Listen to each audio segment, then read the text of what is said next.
জীবন, এই জীবন আসলে কি?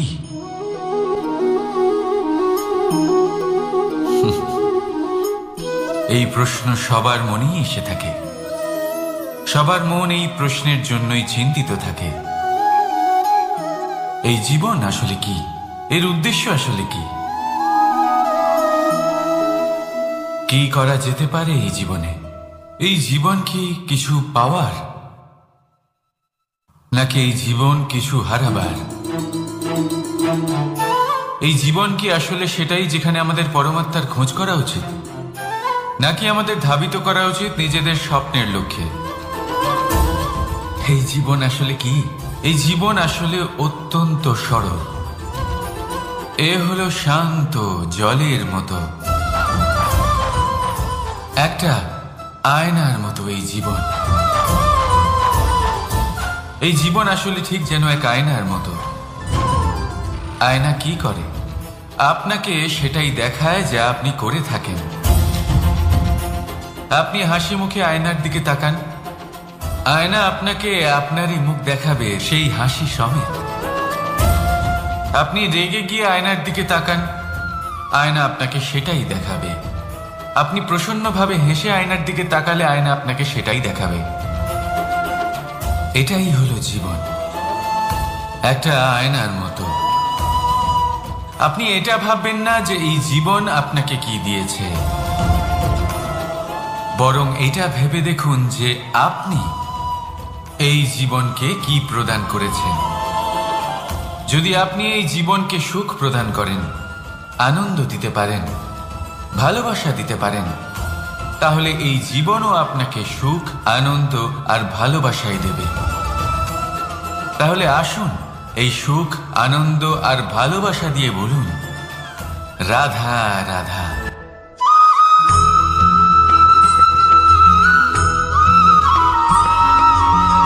পরিবর্তন এই সংসারের শাশ্বত নিয়ম।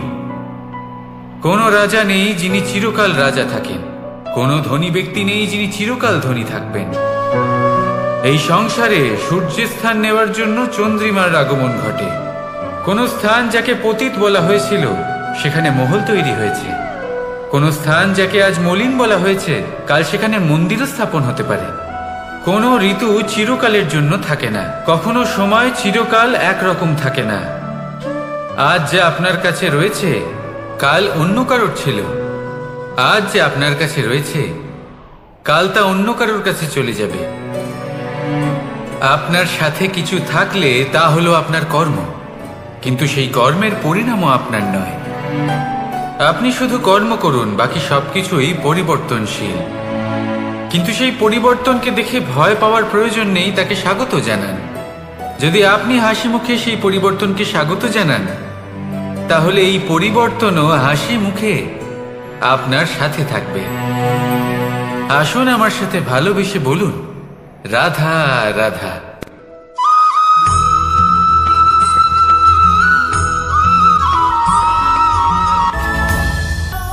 ধরিত্রীর বুকে গজিয়ে ওঠা এই দুব্ব ঘাস দেখেছেন? দুব্ব ঘাস যা আমাদের পাকে শীতল রাখে। এতে যদি বসেন তাহলে মনে হবে নরম কোথাও বসে আছেন। এত ছোট হলেও কিন্তু এর মধ্যে গুণ আছে অনেকগুলি, আর যতটা ছোট এটা ততটাই বড় শিক্ষক। কিভাবে? ভাবুন, পাতা ঝরার মরশুমের পরে সমস্ত পাতা একত্রিত হয়ে থাকে। একটা ছোট ফুলকি সবাইকে জ্বালিয়ে দিতে পারে, সমস্ত পাতা পুড়ে ছাই হয়ে যায়।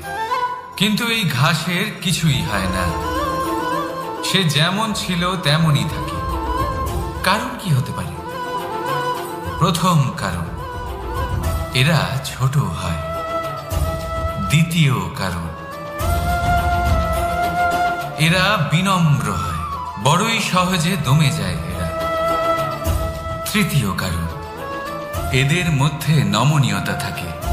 আপনিও নিজেকে এরকমই বানিয়ে ফেলুন। কখনো নিজেই নিজেকে কারোর থেকে বড় মনে করবেন না।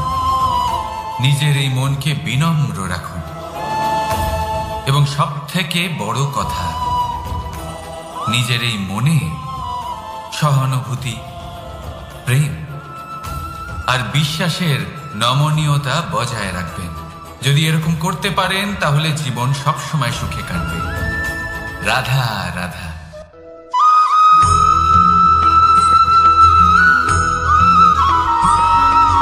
সদিচ্ছা দেখতে গেলে 3 অক্ষরে তৈরি এই শব্দ, কিন্তু সমস্ত ত্রিলোক তার উপরই আধারিত।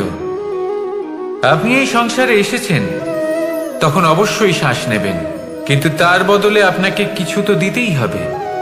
আপনার উপর নির্ভর করছে আপনি কি দেবেন। কি দেবেন এই সংসারকে, এই সমাজকে, নিজের পরিবারকে, আর তার বদলে কি নেবেন? যশ নাকি অপযশ?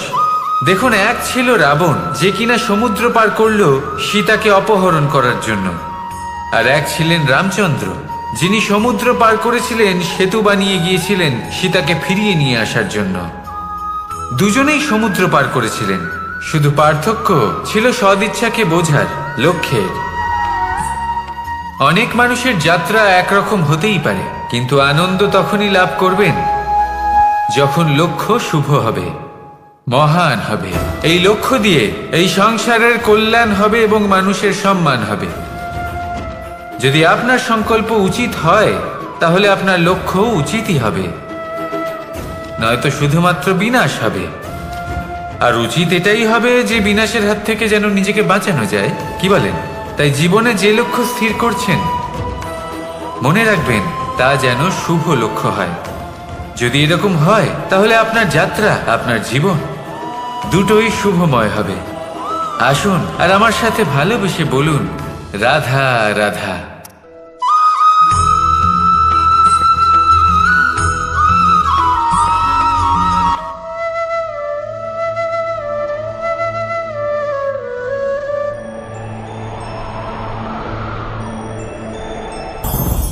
লোভ আপনার অন্তরের আরো একটা শত্রু। দেখতে গেলে এটা একটা শব্দ, একটা সংস্কৃত শব্দ, লব ধাতু থেকে উৎপন্ন হয়েছে। এর অর্থ কিছু লাভ করা। কিছু লাভ করা অনুচিত নয়, আরো কিছু লাভ করাও অনুচিত নয়, কিন্তু সব থেকে বেশি আমি লাভ করব, আমি আরো চাই, আরো বেশি চাই, আরো বেশি পেতে চাই, এটাই হলো লোভ। আর এই লোভ যখন গ্রাস করে তখন আপনি যা পেতে চান, সে ধনই হোক বা মানই হোক, তা অর্জন করার জন্য মানুষ যে কোনো স্তরে পৌঁছে যেতে পারে। যদি মানুষ ধন অর্জন করতে চান তাহলে তার জন্য তারা অধর্মের পথেও চলতে পারেন। যদি সম্মান অর্জন করতে চান তাহলে অন্য মানুষকে ছোটও করতে পারেন। শেষ পর্যন্ত আপনার এটা মনে হতে পারে যে যদি একটু অল্পই প্রাপ্ত করতাম, কিন্তু ভালোবেসে প্রাপ্ত করতাম, এই জীবন আরো অনেক বেশি সুখী হতো। লোভ আপনার জীবনে, আপনার মনে কখন যে প্রবেশ করবে সেটা আপনি জানতেও পারবেন না। তাই এটা চিনতে শিখুন আর তৎক্ষণাৎ জীবন থেকে বাইরে ফেলে দিন। যা কিছু লাভ করতে চান তা ভালোবেসে লাভ করুন, আর সেই ভালোবাসার সাথেই বলুন, রাধা রাধা।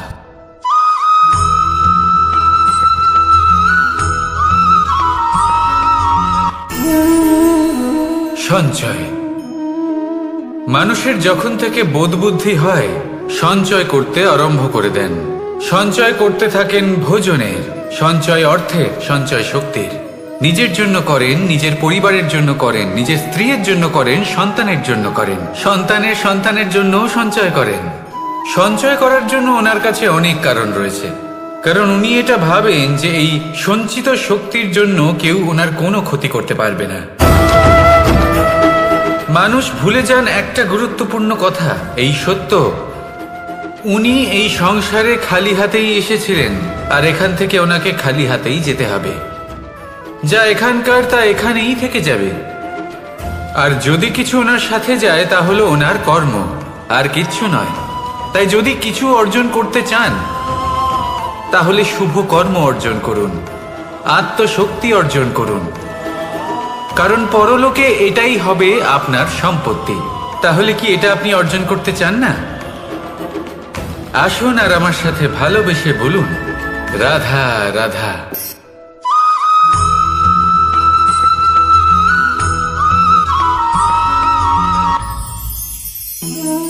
জীবনে ক্ষমা চাওয়া তাও কিছুটা সহজ, ক্ষমা করতে পারা অত্যন্ত কঠিন। ক্ষমা 2 অক্ষরের এই শব্দ হতে পারে, কিন্তু অত্যন্ত বড় এই শব্দ, অত্যন্ত গুরুত্বপূর্ণ এই শব্দ। কখনো কখনো অন্য কাউকে ক্ষমা করে দেওয়া তাও কিছুটা সহজ কাজ, কিন্তু নিজেকে ক্ষমা করতে পারা অত্যন্ত কঠিন হয়ে দাঁড়ায়। অতীতে যদি আমাদের এমন কোনো ভুল হয় যে কারণে আমরা নিজেকে ক্ষমা করতে পারি না, অনেক সময় এমন কিছু ভুল করে বসি যে বিষয় শুধু আমরাই জানি, কিন্তু আমরা নিজেকে ক্ষমাই করতে পারি না, আর আমাদের বিকাশ সেখানে স্তব্ধ হয়ে যায়। কারণ যদি আপনি ক্ষমা করতে না শেখেন, নিজেকে ক্ষমা যদি না করতে পারেন, তাহলে তা আপনার জীবনের সবথেকে বড় বাধা হয়ে দাঁড়াবে। সেই জন্য জীবনে অবশ্যই শিখুন যে কিভাবে নিজেকে ক্ষমা করতে হয়, আর শিখুন যে আগের করা ভুল আবার কি করে না করা যেতে পারে। এই মন হালকা হবে আর প্রসন্ন হয়ে বলবে, রাধা রাধা।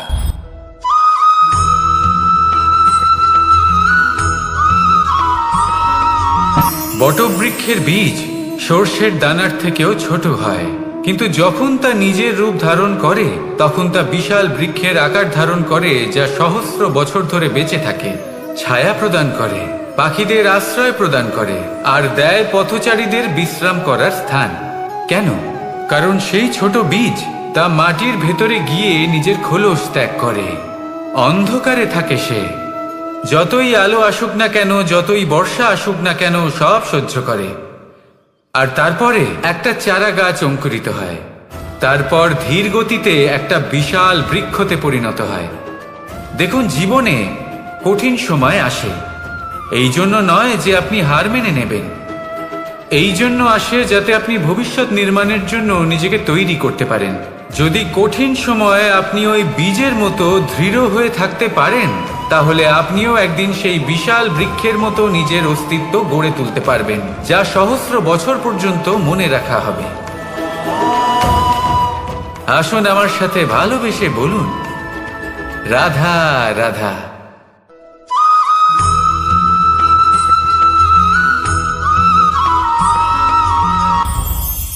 এই সংসারে যখনই কোনো সমস্যা আসে, তখন আমরা আমাদের সব থেকে বড় সম্বলের কাছে আশ্রয় খুঁজি, তা হলো আমাদের বিশ্বাস। এবার প্রশ্ন হলো এটাই যে এই বিশ্বাস কার উপর করা যেতে পারে? পরিবারের ওপর, বন্ধুর ওপর, নাকি তাদের ওপর বিশ্বাস করা উচিত যাদেরকে আমরা কখনো সঙ্গ দিয়েছি? দেখুন, এই সংসারে বিপদের সম্মুখীন হলে কে আপনাকে সাহায্য করবে সেটা নির্বাচন করা আপনার হাতে নেই। সেটা সেই সকল ব্যক্তির উপর নির্ভরশীল যে তারা আপনাকে সাহায্য করবে নাকি করবে না। অর্থাৎ যখনই কোনো বিপদ আসে, সর্বপ্রথম তার সম্মুখীন আমাদের নিজেকেই হতে হয়, আর তার জন্য প্রস্তুত থাকা প্রয়োজনীয়, সেই শক্তি, সেই সাহস অর্জন করা প্রয়োজনীয়। দেখুন, যখনই অন্ধকার আসে তখন সবার আগে কে আপনাকে ত্যাগ করে চলে যায়? আপনার নিজেরই ছায়া। এই অন্ধকারের সম্মুখীন হতে হয় অন্তরের প্রদীপের দ্বারা, অন্তরের আত্মা দ্বারা। তবেই আপনি অন্ধকারের ওপর জয়লাভ করতে পারবেন।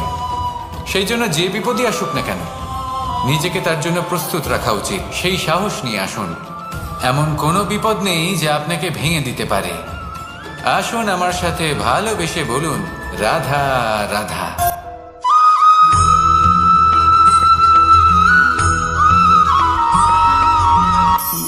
আপনি কখনো জীবনে সূর্যোদয় দেখেছেন?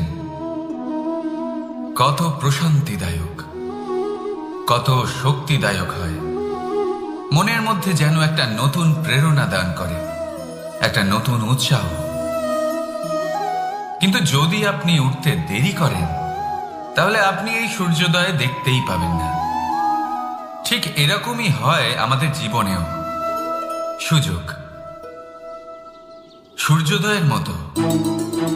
যদি আপনি আপনার জীবনে দরকারের চেয়ে বেশি অপেক্ষা করেন এই সুযোগের সদ্ব্যবহার করতে, তাহলে এই সুযোগ আপনার অপেক্ষা কখনোই করবে না, তা চলে যাবে। সেই জন্য এদের সামলে রাখুন। সঠিক সময় আসলে এই সুযোগের সদ্ব্যবহার করুন, নিজের কর্মকে সম্পূর্ণরূপে সার্থক করুন। এটাকে এক মুহূর্তের মতো দেখুন। যদি এরকম করেন তাহলে জীবনও সূর্যোদয়ের মতোই হবে।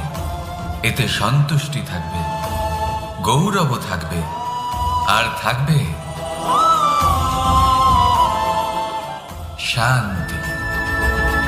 রাধা রাধা।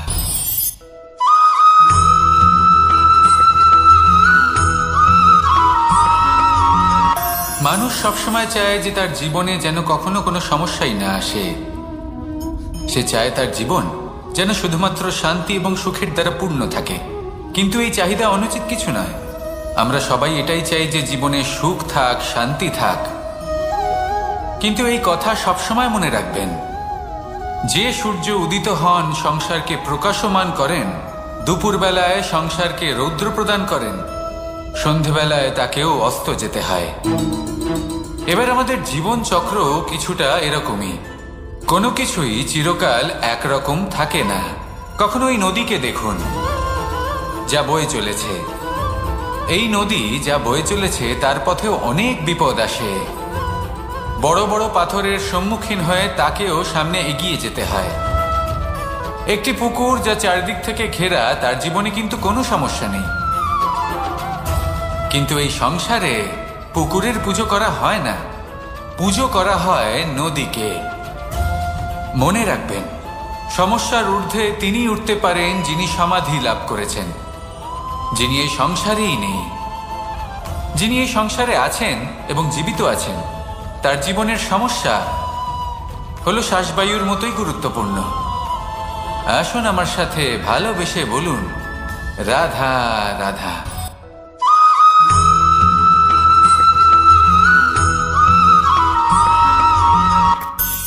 ধন, সম্পদ, ঐশ্বর্য, মানুষ হয় নিজের সৌভাগ্যের দ্বারা এগুলো লাভ করে থাকেন বা কর্মের দ্বারা। সৌভাগ্য আসলে কি? গ্রহের দশা যা প্রত্যেক মুহূর্তে বদলাতে থাকে। কর্মের মাধ্যমে যখন আপনি ধন অর্জন করেন, তখন সেই ধন আপনার আগামী প্রজন্ম লাভ করে। সেটা হয় সে ভোগ করে বা তার জন্য তার ভোগান্তি হয়। আর এটা নির্ভর করছে আপনার কর্মের ওপরে। কি কর্ম করেছেন আপনি সেই ধনকে লাভ করার জন্য। যদি আপনি সৎ পথে চলেন, নিষ্ঠা ভরে আপনি কর্ম করে থাকেন এবং তার ফলে আপনি ধন অর্জন করে থাকেন, তাহলে আপনার আগামী প্রজন্ম সেটা ভোগ করবে, সেটা প্রয়োগ করবে নিজের বিকাশের জন্য। কিন্তু যদি আপনি কুকর্ম করে থাকেন, কোনো রকম ছলনা করে থাকেন এই ধন লাভ করার জন্য, তাহলে 100% আপনার আগামী প্রজন্মকে এর জন্য ভুগতেই হবে। তাহলে আপনি কি চাইবেন? যে আপনার আগামী প্রজন্ম সুখ ভোগ করবে, নাকি আপনার কুকর্মের পরিণাম ভোগ করবে? নির্বাচন আপনারই। আসুন আমার সাথে ভালোবেসে বলুন, রাধা রাধা।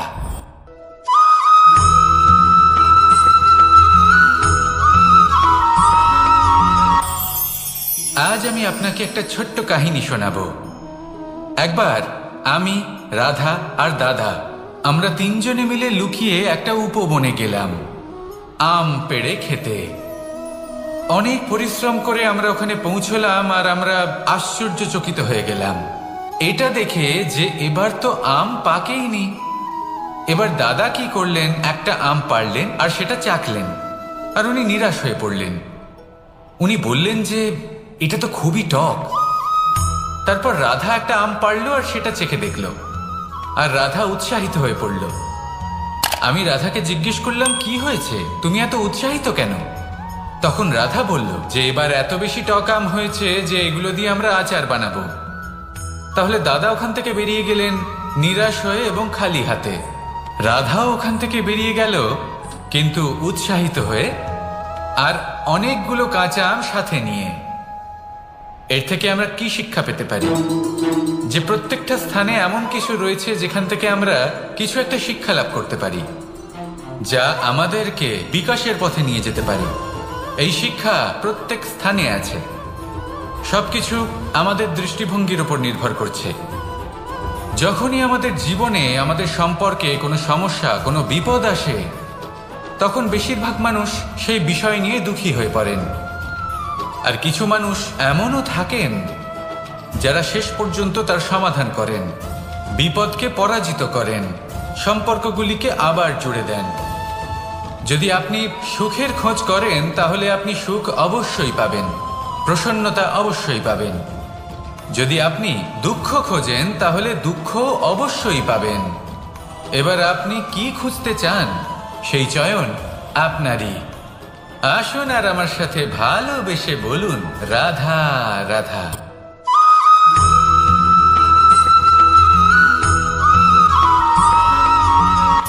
আমার কাছে যশোদা মা যেমন, আমার কাছে দেবকী মা যেমন, আমার কাছে ঠিক তেমনই হলেন গোমাতা। এবার ভেবে দেখার বিষয় হলো এটা যে এই সংসারে অসংখ্য প্রাণী আছে, একজন গাইকে একজন মায়ের মর্যাদা কেন দেওয়া হয়? তাহলে এর অনেকগুলো কারণ আছে। এই গাই অর্থাৎ গোমাতা, এনারা হলেন অত্যন্ত শান্ত, শান্তি প্রিয়, কখনো কারোর কোনো ক্ষতি করতেই পারেন না। গোমাতা যে দুধ নিজের বাছুরকে পান করান সেই দুধই আমাদেরও দেন। সেই দুধ পান করে আমরা শক্তি লাভ করি। এই দুধ থেকে আমরা মাখন, ঘি, পায়েস এইসব সুস্বাদু খাবার লাভ করি। গোমাতার গোবর আমাদের জ্বালানি হিসেবে সাহায্য করে, যার ফলে খুব কম সংখ্যক কাঠ ব্যবহার করা যায় এবং বেশিরভাগ জঙ্গল সুরক্ষিত থাকে। গোমাতার গোমূত্র সেটাও আমাদের কাছে লাভজনক। এর দ্বারা আমরা অনেক রোগ থেকে মুক্তি লাভ করতে পারি। গোমাতা যখন একটি বাছুরকে জন্ম দেন তখন সেই বড় হয়ে আমাদের ক্ষেত কর্ষণ করে। সেই জন্য গাইকেও জীবনে মায়ের মর্যাদা দেবেন। যতটা সম্ভব তাকে সেবা করুন এবং ভালোবেসে তাকে পালন করুন। এই মন নিজে থেকেই প্রসন্ন হয়ে বলবে, রাধা রাধা।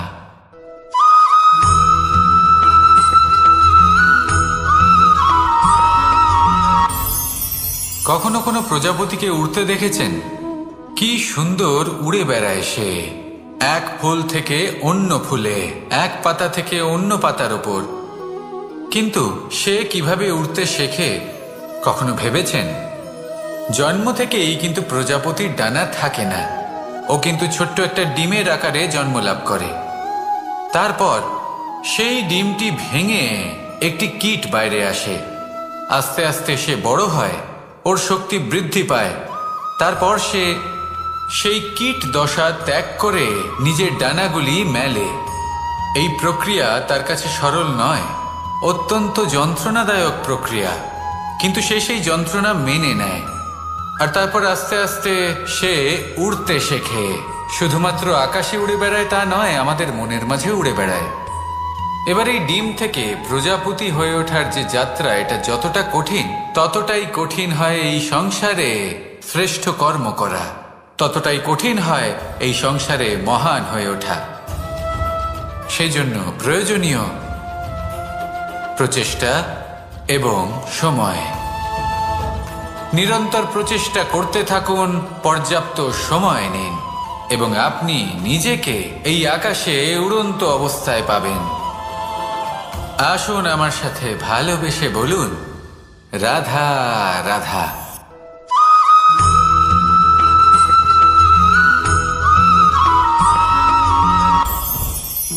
মুঠো হাতের শক্তি বেশি, মুঠো খুললেই তা দুর্বল।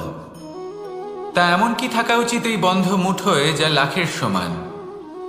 মানসিকতা এবং স্বপ্ন। মানুষ জন্মগ্রহণ করে, তার মানসিকতা সময়ের সাথে উন্নত হয়। মানসিকতা অনুযায়ী সে স্বপ্ন দেখে, আর সেই স্বপ্ন সার্থক করতে সে পরিশ্রম করতে থাকে। কিন্তু খুব গুরুত্বপূর্ণ একটা কথা আছে যা আপনার মনে রাখা উচিত। আপনার এই মানসিকতা, আপনার এই স্বপ্ন, তা যেন আপনার নিয়ন্ত্রণে থাকে। আপনার বন্ধ মুঠোয় যেন এর লাগাম থাকে, আপনি যেন এর প্রভু হন। যদি তা হয় তবেই আপনি লাভবান হবেন। যদি এরা আপনাকে নিয়ন্ত্রণ করতে থাকে, যদি আপনার মুঠো খুলে যায়, না পথ আপনার নিয়ন্ত্রণে থাকবে, না মানসিকতা থাকবে, না স্বপ্ন নিয়ন্ত্রণে থাকবে। আর যদি তাই হয় তাহলে আপনি আপনার ভবিষ্যৎ নষ্ট করে ফেলবেন। তাই নিয়ন্ত্রণ করতে শিখুন নিজের বিচার বুদ্ধি, নিজের মানসিকতা, নিজের স্বপ্নকে। নিজের এই স্বপ্ন পূরণ করুন আর আমার সাথে ভালোবেসে বলুন, রাধা রাধা।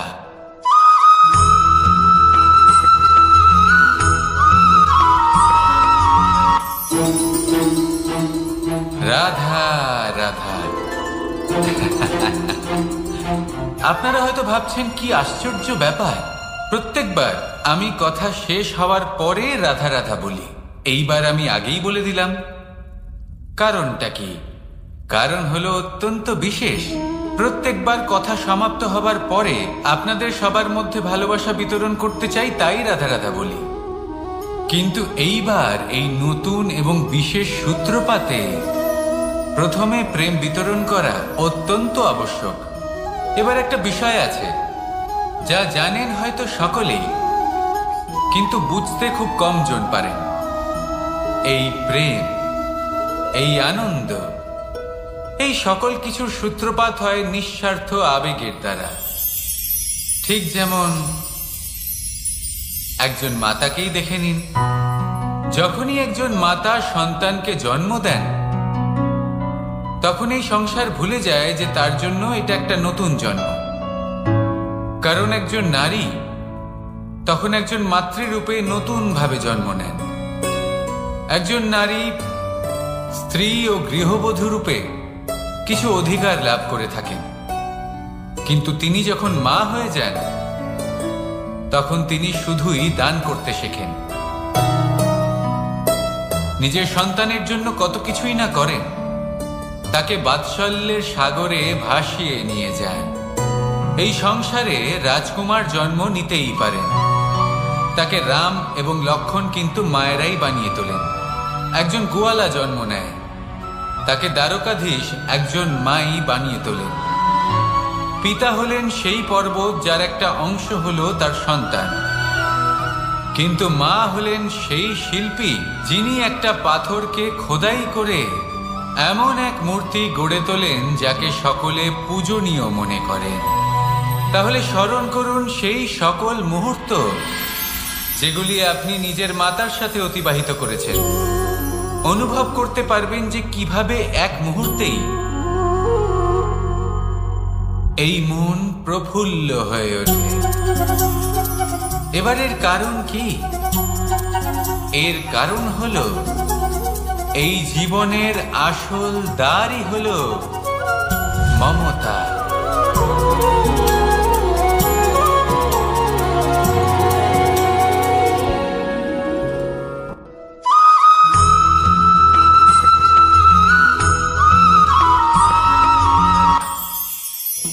আমি রাধাকে ভালোবাসি, আর এই কথাটা সমগ্র সংসার জানে। আর সময় অন্তরে লীলার দ্বারা, বিভিন্ন ঘটনা দ্বারা, কর্মের দ্বারা আমি নিজের এই ভালোবাসা রাধার সামনে প্রকাশ করি। এবার আপনি বলবেন এসবের কি প্রয়োজন? রাধা কি এই কথা জানে না যে কৃষ্ণ তাকে কতটা ভালোবাসে? অবশ্যই জানে, কিন্তু এই যে ভালোবাসা, তা মনে রেখে দেওয়ার জন্য নয়, তা প্রকাশ করার জন্য। আর বারংবার এই ভালোবাসাকে প্রকাশ করা উচিত, উচিত সময় এবং উচিত সুযোগ দেখে। কিরকম? এবার যদি আপনি প্রেমীর সাথে কোনো উৎসবে থাকেন, তাহলে তার সাথে নৃত্য সঙ্গীত করুন। যদি ভিড়ের মাঝে থাকেন, তখন প্রেমীকে সম্মান করুন, একান্তে প্রসাধন করুন। দুঃখের সময় তার হাত ধরে থাকুন, সুখের সময় আলিঙ্গন করে রাখুন। এই প্রেম যত প্রকাশ করবেন, ততই এই প্রেমের বৃদ্ধি হবে। এই প্রেম আরো বেশি গভীর হবে, অটুট হবে। তাই এই প্রেমকে মনে নয়, আপনার জীবনে স্থান দিন। মন খুলে প্রকাশ করুন আর আমার সাথে ভালোবেসে বলুন, রাধা রাধা।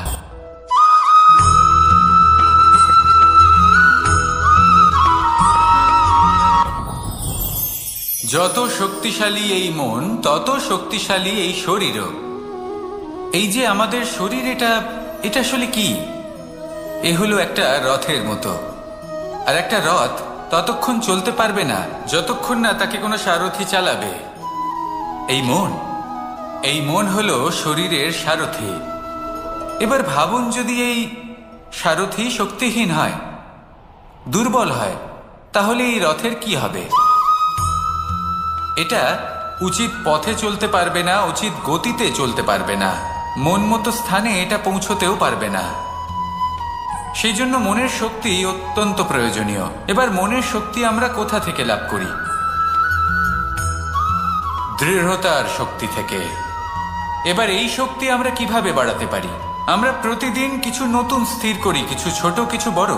আর যেই আমরা নতুন কিছু পূর্ণ করি, আমাদের মনের শক্তি বেড়ে যায়। আর যদি পূর্ণ না করতে পারি, মনের শক্তি কমে যায়। একটা দেওয়ালের মতো ছোট ছোট ছোট ছোট শিলা আমরা একটার পর একটা স্থাপন করে একটা দেওয়াল তৈরি করি। এতগুলো পাথর যখন একত্রিত হয়ে যায়, তখন এমন এক দেওয়াল তৈরি হয় যাকে ভাঙা প্রায় অসম্ভব হয়ে দাঁড়ায়। সেরকমই হয় মন এবং দৃঢ়তা। ছোট ছোট কাজ করে নিজের লক্ষ্য পূর্ণ করুন। এই লক্ষ্য যদি পূর্ণ হয়, তবে মনের শক্তি বাড়বে। কিছুটা এইভাবে যে যত বড়ই বিপদ আসুক না কেন, সেই বিপদ নিজে হার মেনে নেবে, কিন্তু আপনার মন ততটাই শক্তিশালী থাকবে। তাই মনের শক্তি বাড়াতে থাকুন, যাতে আপনি উচিত পথে চলতে পারেন, উচিত গতিতে চলেন আর মনোবাঞ্ছিত স্থানে পৌঁছতে পারেন। তবেই এই মন প্রসন্ন হয়ে বলবে, রাধা রাধা।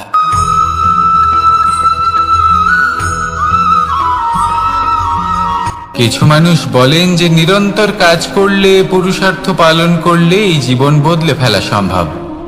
আজ আমি আপনাকে বোঝাবো যে এক মুহূর্ত, সময় আর সিদ্ধান্ত কতটা গুরুত্বপূর্ণ হয়। এক মুহূর্তই যথেষ্ট। একটা মুহূর্ত এত শক্তিশালী হতে পারে যে তা আপনার সমগ্র জীবন পাল্টে দিতে পারে। এমন এক সময় ছিল শ্রীরামের কাছে, যখন ওনাকে সিদ্ধান্ত নিতে হয় যে উনি নিজের পিতার আদেশ পালন করতে বনবাসে যাবেন নাকি যাবেন না। উনি সেই আদেশ পালন করেছিলেন। তারপর সময় অনুসারে উপযুক্ত সিদ্ধান্ত নিলেন। আর আজ সকলের মনে বসবাস করেন শ্রীরাম। আর অন্যদিকে আছে রাবণ। ওনার কাছে একটা সময় ছিল, একটা সুযোগ ছিল নিজের প্রারব্ধকে শুভ করে তোলার। উনি ভুল করলেন আর মৃত্যু লাভ করলেন। নির্বাচন সবসময় আপনার হাতে, শুধু আপনাকে সময়কে বুঝতে হবে, সেই মুহূর্তকে বুঝতে হবে আর উচিত সিদ্ধান্ত নিতে হবে, ব্যাস। বুঝতে শিখুন এই সময়ের দাবি কি, বুঝতে শিখুন এই সময়ের ইচ্ছে কি, আর উচিত সিদ্ধান্ত নিন। আর আমার সাথে ভালোবেসে বলুন, রাধা রাধা। জ্ঞান এবং অহংকার, এই দুইয়ের মধ্যে সম্পর্ক কোথায়? সম্পর্ক ঠিক সেরকম যেরকম হাত এবং কাঁকনের, যেমন চোখ এবং দৃষ্টির সম্পর্ক। এবার আপনি বলবেন, এ আমি কি বলছি? জ্ঞান এবং অহংকারের এমন সম্পর্ক কি করে হতে পারে? দেখুন, যে ব্যক্তি জ্ঞানী, যার কাছে জ্ঞান রয়েছে এবং তিনি জানেন যে তার কাছে জ্ঞান রয়েছে, তার মধ্যে নিজে থেকেই অহংবোধ জাগ্রত হয়। খুব কম সংখ্যক এমন জ্ঞানী ব্যক্তি আছেন যারা নিজেদের অহংকারের বিষয়ে আঁচ করতে পারেন। প্রকৃত জ্ঞানী হলেন তিনি, যিনি নিজের জ্ঞানের সদ্ব্যবহার করে অহংকারকে দূর করেন। উচিত সময় বুঝে যান, নিজের অন্তর যাচাই করে এই বিষয়টা দেখেন যে তার অন্তরে অহংবোধ জাগ্রত হচ্ছে এবং নিজেকে সেখানেই থামিয়ে দেন, যাতে অহংকারের পথে তিনি অগ্রসর না হয়ে যান। এই অহংকার কখন উচিত, কখন অনুচিত, কখন প্রয়োগ করা উচিত, উচিত নয়, কখন বাধা দেওয়া উচিত, এটা শেখা অত্যন্ত প্রয়োজনীয়। আর যদি এটা আপনি শিখতে পারেন, তাহলে আপনি একজন জ্ঞানীও হয়ে উঠবেন এবং সুখীও থাকবেন। তাই মনে রাখবেন, এই জ্ঞান নিয়ে কখনোই অহংকার করবেন না, বরং সবসময় নিজের অহংবোধের বিষয়ে প্রকৃত ধারণা রাখবেন।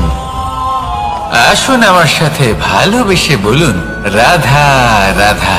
আমাদের জীবনে 7 ধরনের সুখ আছে। আর সেগুলো লাভ করার জন্য আমরা অত্যন্ত প্রচেষ্টা করি, কিন্তু কোনো প্রচেষ্টা করার পূর্বে তা কিভাবে করব সেটা বোঝা খুব প্রয়োজন। আর সেখানেই আমরা ভুল করে থাকি। যে কাজটা আমাদের পরে করা উচিত সেটাই আমরা আগে করে বসি।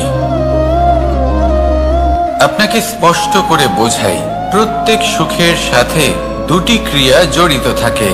এবার যখন আমরা ধনের কথা বলি তখনও দুটি ক্রিয়া জুড়ে থাকে। প্রথম ক্রিয়া হলো ধন অর্জন করা, দ্বিতীয় ক্রিয়া হলো ধনের ব্যবহার করা। আর জীবনে ধনের ব্যবহার করার পূর্বে ধন কিভাবে অর্জন করতে হয় তা শেখা অত্যন্ত প্রয়োজনীয়। আমরা মন্দিরে যাই, ভগবানের আরাধনা করি, তার জন্য পুজো করি, ওনাকে প্রসন্ন করতে চাই, কিন্তু তার আগে ভগবানের ওপর আস্থা রাখা প্রয়োজনীয়। যদি আপনার অটল বিশ্বাস থাকে তবেই আপনি প্রকৃত ভক্ত হয়ে উঠতে পারবেন। এবার যদি আপনি বক্তা হয়ে থাকেন, শ্রেষ্ঠ বক্তা হতে চান, এই সংসারের সামনে নিজের বক্তব্য রাখতে চান, তাহলে কথা বলার পূর্বে কথা শুনতে শিখুন। তবেই আপনি একজন শ্রেষ্ঠ বক্তা হয়ে উঠতে পারবেন। জীবনে সম্পর্ক স্থাপন করার আগে সম্পর্ক বজায় রাখতে শিখুন। তবেই আপনি একজন প্রকৃত সাথী হয়ে উঠবেন। জীবনে পরাজয় মানার পূর্বে বিজয়ী হওয়ার চেষ্টা কিভাবে করতে হয় সেটা শিখুন। তবেই আপনি একজন নিপুণ ব্যক্তি হয়ে উঠবেন। অন্তিম এবং সবথেকে গুরুত্বপূর্ণ কথা, জীবনে ভালোবাসা লাভ করার পূর্বে ভালোবাসা প্রদান করতে শিখুন। তবেই আপনি একজন প্রকৃত প্রেমী হয়ে উঠবেন। আসুন আমার সাথে ভালোবেসে বলুন, রাধা রাধা। এই সংসারের সব থেকে বড় যুদ্ধ কোনটা? দেব-অসুরের যুদ্ধ যা অনেক বছর ধরে চলেছিল, নাকি রাম রাবণের যুদ্ধ, নাকি মহাভারত? না, সংসারের সব থেকে বড় যুদ্ধ হলো সেইটা যা নিজের সাথে লড়া হয়, নিজের মনের সাথে লড়া হয়, নিজের অন্তরের সাথে লড়া হয়। এটাই সব থেকে বড় যুদ্ধ। এবার নিজেই দেখুন আপনার সব থেকে বড় শত্রুকে। আপনার স্বার্থ, আপনার কামনাগুলি, আপনার অহংকারগুলি, যা আপনাকেই নষ্ট করে দেয়। যদি এদের ওপর আপনি বিজয় লাভ করতে পারেন, তাহলে ধরে নিন এই সংসারে সবার উপরে আপনি বিজয় লাভ করতে পারবেন। এই সংসারে কেউ আপনাকে পরাজিত করতে পারবে না, কিন্তু তার জন্য প্রয়োজন অনুভূতির। অনুভূতি ভালোবাসার, অনুভূতি অনুপ্রেরণার। যে ব্যক্তি ভালোবাসতে পারেন এবং প্রেরণা দিতে পারেন, তিনি চিরকাল জয় লাভ করতে পারেন। নিজের কাছে ভালোবাসার এক অস্ত্র রাখুন আর প্রেরণার এক ঢাল।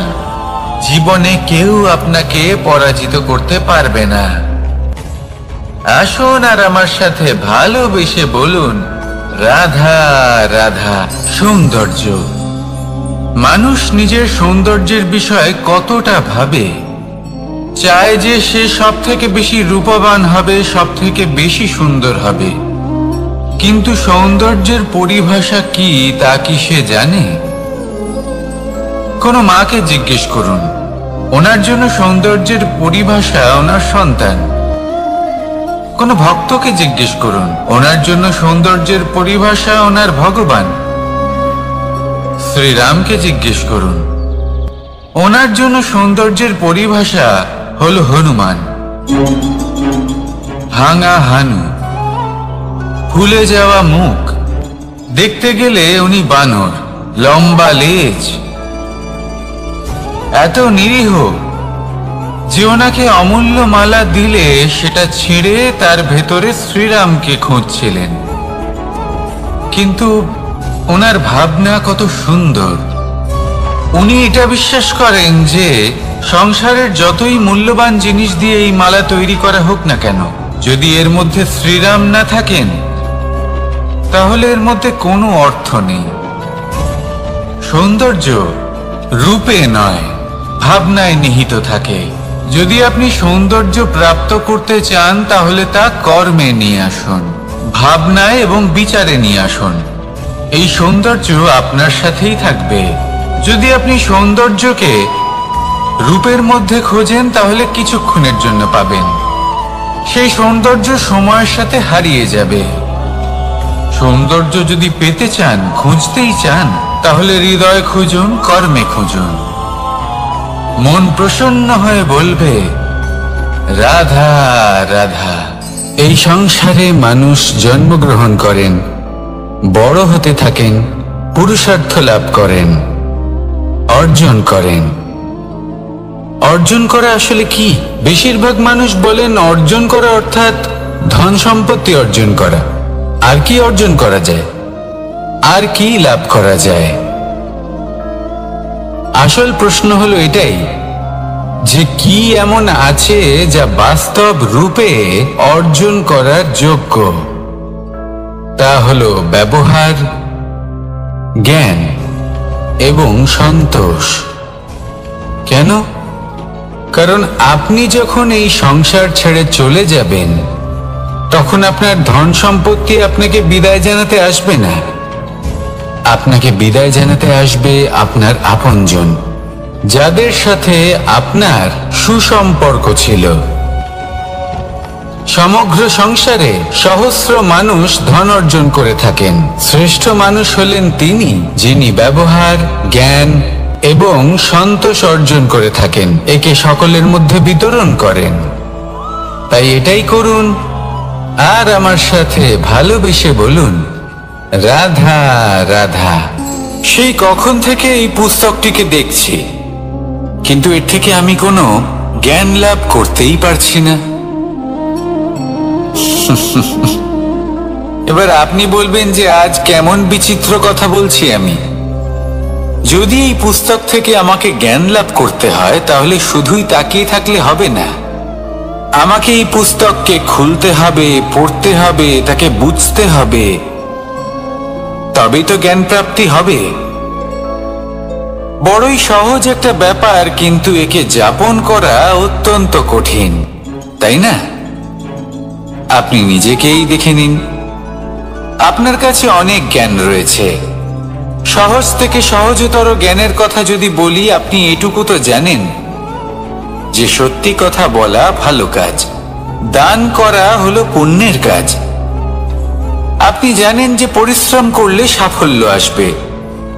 এই জ্ঞান তো আমাদের কাছে রয়েছে, এমন অনেক জ্ঞান আমাদের কাছে রয়েছে, কিন্তু আলস্যের কারণে, অবহেলা করে আমরা শুধু এই জ্ঞান প্রয়োগ করতে পারি না, এই জ্ঞান যাপন করতে পারি না, একে আচরণে প্রয়োগ করতে পারি না, সেই জন্য দুঃখী হয়ে যাই। তাই আপনার কাছে যা যা জ্ঞান আছে, যা যা জ্ঞান আপনি লাভ করেছেন, সেই জ্ঞান যাপন করা শুরু করুন, জীবনে প্রয়োগ করতে শুরু করুন। এই মন প্রত্যেকটি মুহূর্তে প্রসন্ন থাকবে, আর লক্ষ্য প্রাপ্ত করে এই মন বলবে, রাধা রাধা। একটা জলের ফোঁটাকে ফোঁটা নামে সম্বোধন করা হয়। অনেক ফোঁটা একত্রিত হলে সাগরের রূপ ধারণ করে। শুধু একটা পাতাকে পাতা বলা হয়, অন্য অনেক পাতার সাথে একত্রিত হলে তা গ্রন্থের রূপ ধারণ করে। একটা মাত্র সুতো অন্য সুতোর সাথে মিলিত হলে বস্ত্রের রূপ ধারণ করে। অনেক সংখ্যক ইট একত্রিত হলে মহলের রূপ ধারণ করে। সৈন্যরা একত্রিত হলে সৈন্যদল তৈরি হতে পারে। এটা হলো শক্তি সংগঠনের, এটাই হলো শক্তি একতার। তা সে বনস্পতি হোক বা কোনো ব্যক্তি হোক, কোনো মনোভাবই হোক, যদি একা থাকে তাহলে দুর্বল হয়ে পড়বে। যদি সংগঠিত থাকে তাহলে শক্তিও বাড়বে আর আপনাকে সামনে এগিয়েও নিয়ে যাবে। তাই এই একতায় বিশ্বাস রাখুন আর আমার সাথে ভালোবেসে বলুন, রাধা রাধা। এমন কিছু রয়েছে মানুষের মনে, তাদের জীবনে, এমন এক আবেগ যা সর্বজন বিদিত, যা সবাই জানেন যে উপস্থিত আছে। সেটাকে আমরা সমস্যা বলে থাকি। এমনিতে আমরা সকলেই জানি যে এমন কোনো গৃহ নেই যেখানে মৃত্যুর ছায়া পড়েনি, এমন কোনো বৃক্ষ নেই যার দ্বারা ওষুধ তৈরি সম্ভব নয়, এমন কোনো অন্ন নেই যা সময়ের সাথে বিষ বা অমৃতে পরিণত হতে পারে। এবার এই সমস্যাগুলি কোনো ব্যক্তির জন্য সমস্যা হতে পারে, কিন্তু নিজে থেকে এরা কোনো সমস্যাই নয়। এরা আসে আমাদের সাহায্য করতে, আমাদের কিছু শেখাতে। আপনি নিজেই দেখুন, পর্বতের শিখর থেকে কোনো এক পাখি পড়ে গিয়ে নিজের প্রাণ ত্যাগ করলো। সেটা কখন সম্ভব? যখন সেই পাখি ওড়ার চেষ্টাই করে না। তখন যখন কোনো ব্যক্তি জলে পড়ে যান এবং ডুবে গিয়ে নিজের প্রাণ হারান, এর সম্ভাবনা কখন বেশি থাকে? যখন সেই ব্যক্তি সাঁতার কাটার চেষ্টাই করেন না। তখন এই সমস্যা প্রত্যেকের জীবনে থাকবেই, কিন্তু এটা মনে রাখা প্রয়োজনীয় যে কোনো সমস্যা পরিস্থিতির কারণে সমস্যা হয়ে ওঠে না। এই পরিস্থিতি যখন আমাদের সামনে আসে, আমাদের তা কঠিন মনে হয়। আমরা নতমস্তক হয়ে পড়ি, ভয়ভীত হয়ে পড়ি, তার সম্মুখীন হতে পারি না। তখন তা সমস্যার রূপ নেয়। দৃঢ় হয়ে দাঁড়িয়ে থাকুন সাহসের সাথে, এই পরিস্থিতিগুলির সম্মুখীন হন। দেখবেন সমস্যা কখন সাফল্যে পরিণত হবে আপনি জানতেই পারবেন না। আসুন আমার সাথে ভালোবেসে বলুন, রাধা রাধা।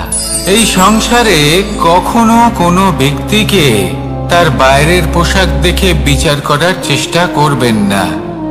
এটা খুব বড় ভুল করবেন। যেমন আমরা জীবনে অনেক সময় এমন করি। ধরুন কোথাও একটা গাছ দেখলাম, খুব বিশাল আকারের একটা গাছ, যেটা মাটির থেকে অনেক উঁচুতে পৌঁছে গেছে, যার বিশাল শাখা আছে। সেগুলো দেখে আমরা ভাবি যে এই গাছে হয়তো কত সুস্বাদু ফল আছে। আমরা সেই গাছের পরিচর্যা করতে থাকি। আবার অন্যদিকে হলো একটি তৃণ, যেটা মাটি থেকে কিছুটা উঁচুতে পৌঁছেছে, কিন্তু সেই তৃণর নিচে, মাটির নিচে অত্যন্ত সুস্বাদু ফল বা সবজি জন্ম নেয়, যা আমাদের স্বাস্থ্যের পক্ষে অত্যন্ত উপকারী। সেই জন্য কখনো আবরণ দেখে কাউকে বিচার করতে চেষ্টা করবেন না। তার বদলে এটা বোঝার চেষ্টা করুন যে আপনার সামনে যে ব্যক্তি আছে বা বস্তু আছে, তার বিশেষত্ব কি। যদি এই বিশেষত্ব বোঝার ক্ষমতা আপনি অর্জন করেন, যদি এই শিল্প আপনি নিজের ভেতরে জাগ্রত করেন, তাহলে এই সংসারে বিশেষত্ব কি সেটা আপনি জানতে পারবেন। আর এই সমস্ত খেলা দৃষ্টি থেকে নয়, দৃষ্টিভঙ্গি থেকে জন্ম নেয়। দৃষ্টিভঙ্গি সবসময় শুভ রাখুন, আর আমার সাথে ভালোবেসে বলুন, রাধা রাধা। যখন মানুষের মৃত্যু হয় তখন কি হয়? অনেক সংখ্যক মানুষ শোক পালন করতে চলে আসেন। যে ব্যক্তি মৃত্যু লাভ করেছেন তার অনেক বস্তু থাকে যেগুলো তার প্রিয়, যেগুলো তিনি ব্যবহার করেছেন। তার শয্যা, তার বস্ত্র, তার আভূষণ সবকিছু তার থেকে বিচ্ছিন্ন করা হয় এবং খালি হাতে তাকে শ্মশানের উদ্দেশ্যে রওনা করা হয়। আমি আপনাকে এই প্রশ্ন করতে চাই, আপনি এই সংসারে কি অর্জন করেছেন? ধন সম্পত্তি, বস্ত্র, আভূষণ, এই সব কিছু যে আপনি অর্জন করেছেন, আপনার মৃত্যুর পরে তা আপনার থেকে দূর হয়ে যাবে। এর উত্তর হলো একটাই, আপনার কর্ম। শুধু সেটাই আছে যা একান্ত আপনার, আর শুধু সেটাই এই সংসার থেকে চলে যাওয়ার পরেও সংসারেই জীবিত থাকবে। যদি আপনি দুষ্কর্ম করেন, তাহলে এই সংসার আপনাকে একটি অনুচিত উদাহরণ হিসেবে মনে রাখবে। যে এই ব্যক্তি খুব পাপী ছিল, অনুচিত কর্ম করতেন। যে পথে তিনি চলেছেন সেই পথে কারোর চলা উচিত নয়। সেখানেই যদি আপনি সৎকর্ম করেন তাহলে সংসার চিরকাল এটাই বলবে যে খুব ভালো মানুষ ছিলেন, সবাইকে ভালোবাসতেন, সবাইকে সাহায্য করতেন, আমার খুব প্রিয় মানুষ ছিলেন। এটাই হলো শ্রেষ্ঠ কর্ম। সেই জন্য জীবনে শুধুমাত্র ধন সম্পত্তি আভূষণ এই সব অর্জন করতে গিয়ে নিজের মনোনিবেশ করবেন না। শ্রেষ্ঠ কর্ম করুন। সংসার থেকে চলে যাওয়ার পরেও এই কর্মই এই সংসারে আপনাকে জীবিত রাখবে। আসুন আমার সাথে ভালোবেসে বলুন, রাধা রাধা। আমরা সবাই সূর্যকে সম্মান করি, ওনাকে শ্রদ্ধা করি, ওনাকে পুজো করি। এই সূর্য আমাদের শক্তি প্রদান করেন, প্রকাশ প্রদান করেন। কখনো কখনো উষ্ণতা এতটাই বাড়িয়ে তোলেন, এতটাই তপ্ত করে তোলেন, আমাদের একথা মনে হয় যে আমাদের এই শরীর জ্বলে যাচ্ছে। তখনও আমরা বিরোধিতা করি না, তাকে কটু কথা শোনাই না, আমরা সসম্মানে তা গ্রহণ করি। কেন কেন করি? কারণ আমরা জানি যে সন্ধেবেলা যখন সূর্যাস্ত হবে তখন শুধুমাত্র অন্ধকার বাকি থাকবে। ঠিক কিছুটা এরকমই হয় আমাদের মাতা পিতাও, যিনি আমাদের জন্ম দেন, আমাদের ভরণ পোষণ করেন, আমাদের বড় করেন, আমাদের প্রেম প্রদান করেন। কখনো কখনো তাদের মুখ থেকে কটু কথা নিঃসৃত হয়, আমাদের দুঃখ হয়, কিন্তু তখন আমাদের এটা বোঝা উচিত এগুলি নিঃসৃত হচ্ছে আমাদেরই মঙ্গলের জন্য। যেমন সূর্যদেব, উনিও উত্তাপ দিয়ে থাকেন আমাদেরই মঙ্গলের জন্য, যাতে ফসল পাকতে পারে, যাতে জল বাষ্প হয়ে মেঘ হতে পারে, বৃষ্টি হতে পারে, আর এই সংসারে নিরন্তর জলের প্রবাহ থাকে। আমাদের মাতা পিতা, তাদের কঠোর আচরণ, তাদের কঠোর অনুশাসনের পেছনে লুকিয়ে থাকে ওনাদের ভালোবাসা। আমাদের তা বুঝতে হবে, সসম্মানে ওনাদের গ্রহণ করতে হবে। কারণ ঠিক সূর্যাস্তের পরে যেমন চতুর্দিক অন্ধকারচ্ছন্ন হয়ে যায়, তেমনি আমাদের জীবন থেকে যখন আমাদের মাতা পিতা চলে যায় তখন আমাদের জীবনেও শুধু এবং শুধুমাত্র অন্ধকারই ছেয়ে থাকে। সেই জন্য নিজের মাতা পিতাকে সম্মান করুন, ওনাদের ভালোবাসা প্রদান করুন। এই মন আর এই জীবন প্রসন্ন হয়ে বলবে, রাধা রাধা। কিছু মানুষ বলেন যে নিরন্তর কাজ করলে, পুরুষার্থ পালন করলে এই জীবন বদলে ফেলা সম্ভব। আজ আমি আপনাকে বোঝাবো যে এক মুহূর্ত, সময় আর সিদ্ধান্ত কতটা গুরুত্বপূর্ণ হয়। এক মুহূর্তই যথেষ্ট। একটা মুহূর্ত এত শক্তিশালী হতে পারে যে তা আপনার সমগ্র জীবন পাল্টে দিতে পারে। এমন এক সময় ছিল শ্রীরামের কাছে, যখন ওনাকে সিদ্ধান্ত নিতে হয় যে উনি নিজের পিতার আদেশ পালন করতে বনবাসে যাবেন নাকি যাবেন না। উনি সেই আদেশ পালন করেছিলেন, তারপর সময় অনুসারে উপযুক্ত সিদ্ধান্ত নিলেন। আর আজ সকলের মনে বসবাস করেন শ্রীরাম। আর অন্যদিকে আছে রাবণ। ওনার কাছে একটা সময় ছিল, একটা সুযোগ ছিল নিজের প্রারব্ধকে শুভ করে তোলার। উনি ভুল করলেন আর মৃত্যু লাভ করলেন। নির্বাচন সবসময় আপনার হাতে, শুধু আপনাকে সময়কে বুঝতে হবে, সেই মুহূর্তকে বুঝতে হবে আর উচিত সিদ্ধান্ত নিতে হবে, ব্যাস। বুঝতে শিখুন এই সময়ের দাবি কি, বুঝতে শিখুন এই সময়ের ইচ্ছে কি, আর উচিত সিদ্ধান্ত নিন। আর আমার সাথে ভালোবেসে বলুন, রাধা রাধা। জ্ঞান এবং অহংকার, এই দুইয়ের মধ্যে সম্পর্ক কোথায়?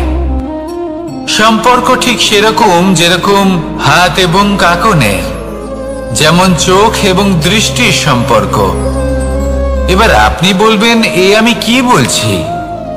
জ্ঞান এবং অহংকারের এমন সম্পর্ক কি করে হতে পারে? দেখুন, যে ব্যক্তি জ্ঞানী, যার কাছে জ্ঞান রয়েছে এবং তিনি জানেন যে তার কাছে জ্ঞান রয়েছে, তার মধ্যে নিজে থেকেই অহংবোধ জাগ্রত হয়। খুব কম সংখ্যক এমন জ্ঞানী ব্যক্তি আছেন যারা নিজেদের অহংকারের বিষয়ে আঁচ করতে পারেন। প্রকৃত জ্ঞানী হলেন তিনি, যিনি নিজের জ্ঞানের সদ্ব্যবহার করে অহংকারকে দূর করেন। উচিত সময়ে বুঝে যান, নিজের অন্তর যাচাই করে এই বিষয়টা দেখেন যে তার অন্তরে অহংবোধ জাগ্রত হচ্ছে এবং নিজেকে সেখানেই থামিয়ে দেন, যাতে অহংকারের পথে তিনি অগ্রসর না হয়ে যান। এই অহংকার কখন উচিত, কখন অনুচিত, কখন প্রয়োগ করা উচিত, উচিত নয়, কখন বাধা দেওয়া উচিত, এটা শেখা অত্যন্ত প্রয়োজনীয়। আর যদি এটা আপনি শিখতে পারেন, তাহলে আপনি একজন জ্ঞানীও হয়ে উঠবেন এবং সুখীও থাকবেন। তাই মনে রাখবেন, এই জ্ঞান নিয়ে কখনোই অহংকার করবেন না, বরং সবসময় নিজের অহংবোধের বিষয়ে প্রকৃত ধারণা রাখবেন। আসুন আমার সাথে ভালোবেসে বলুন, রাধা রাধা। আমাদের জীবনে 7 ধরনের সুখ আছে, আর সেগুলো লাভ করার জন্য আমরা অত্যন্ত প্রচেষ্টা করি। কিন্তু কোনো প্রচেষ্টা করার পূর্বে তা কিভাবে করব সেটা বোঝা খুব প্রয়োজন, আর সেখানেই আমরা ভুল করে থাকি। যে কাজটা আমাদের পরে করা উচিত, সেটাই আমরা আগে করে বসি। আপনাকে স্পষ্ট করে বোঝাই, প্রত্যেক সুখের সাথে 2টি ক্রিয়া জড়িত থাকে। এবার যখন আমরা ধনের কথা বলি, তখনও 2টি ক্রিয়া জুড়ে থাকে। প্রথম ক্রিয়া হলো ধন অর্জন করা, দ্বিতীয় ক্রিয়া হলো ধনের ব্যবহার করা। আর জীবনে ধনের ব্যবহার করার পূর্বে ধন কিভাবে অর্জন করতে হয় তা শেখা অত্যন্ত প্রয়োজনীয়। আমরা মন্দিরে যাই, ভগবানের আরাধনা করি, তার জন্য পুজো করি, ওনাকে প্রসন্ন করতে চাই, কিন্তু তার আগে ভগবানের ওপর আস্থা রাখা প্রয়োজনীয়। যদি আপনার অটল বিশ্বাস থাকে, তবেই আপনি প্রকৃত ভক্ত হয়ে উঠতে পারবেন।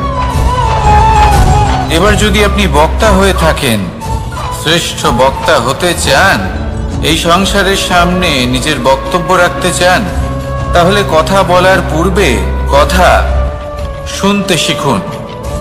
তবেই আপনি একজন শ্রেষ্ঠ বক্তা হয়ে উঠতে পারবেন। জীবনে সম্পর্ক স্থাপন করার আগে সম্পর্ক বজায় রাখতে শিখুন, তবেই আপনি একজন প্রকৃত সাথী হয়ে উঠবেন। জীবনে পরাজয় মানার পূর্বে বিজয়ী হওয়ার চেষ্টা কিভাবে করতে হয় সেটা শিখুন, তবেই আপনি একজন নিপুণ ব্যক্তি হয়ে উঠবেন। অন্তিম এবং সবথেকে গুরুত্বপূর্ণ কথা, জীবনে ভালোবাসা লাভ করার পূর্বে ভালোবাসা প্রদান করতে শিখুন, তবেই আপনি একজন প্রকৃত প্রেমী হয়ে উঠবেন। আসুন আমার সাথে ভালোবেসে বলুন, রাধা রাধা।